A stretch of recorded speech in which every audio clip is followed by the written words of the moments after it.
Hello, everybody, on a chill Monday evening here at 9:30. I'm joined by my ladies, Diane, and in case you missed it, earlier last week, they got haircuts finally for the first time in several months.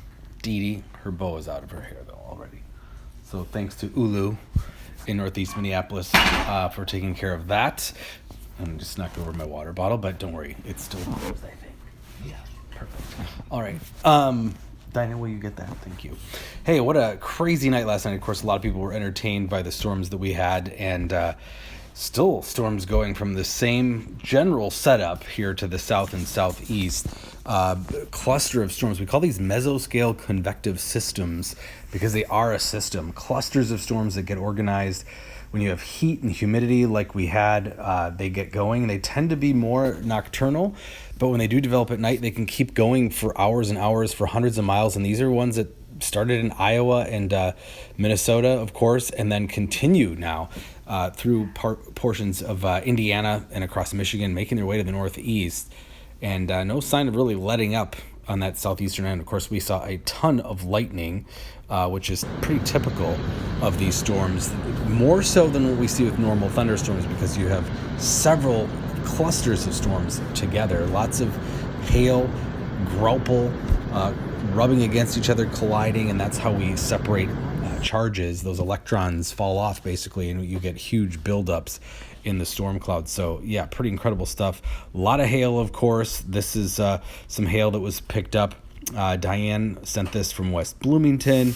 There was hail from Victoria, which got a lot of rain with the first round of storms earlier yesterday. This one is from Jake, who sent this in, as well as that video that I showed yesterday of all the rainfall. And then from our own Weather Service office in Chanhassen, where they had some of the highest rainfall amounts last night. Some hail there, giving a little comparison to some keys. So pretty crazy. And it was mostly the west and south metro that saw the hail, quite a bit of it. Now, this is a chart that the National Weather Service put out, and the measurement size here is in millimeters, and those not familiar with the metric system basically divide by 25. So those dark red, pinkish areas that you see in the southwest metro, places like Eden Prairie, 2-inch sized hail. So that is slightly bigger than golf ball.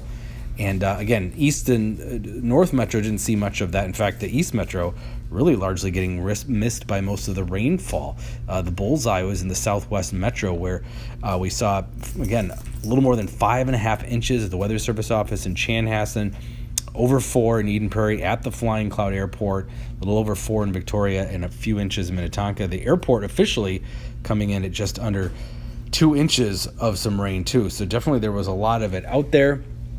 Zooming in on Chicago, maybe some of you saw the craziness that went on there.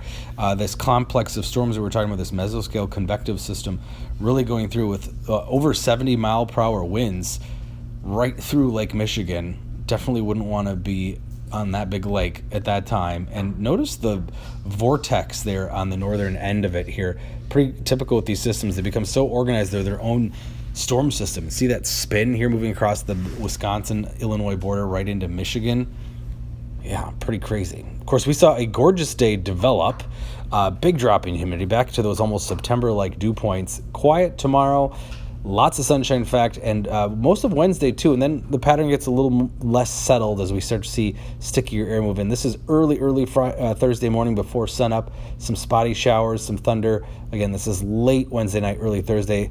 But it's really going to be very hit and miss. Isolated stuff here Thursday, Friday, Saturday. So you're going to see on the 7-day several lightning bolts, but it is really very hit and miss. So I don't think anything that's worth canceling any outdoor plans or anything like that. Sunny skies tomorrow.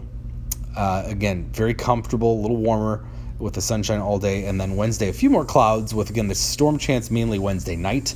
Thursday, Friday, Saturday, it's very isolated hit and miss, but just be aware there could be a storm popping up. It gets stickier as well.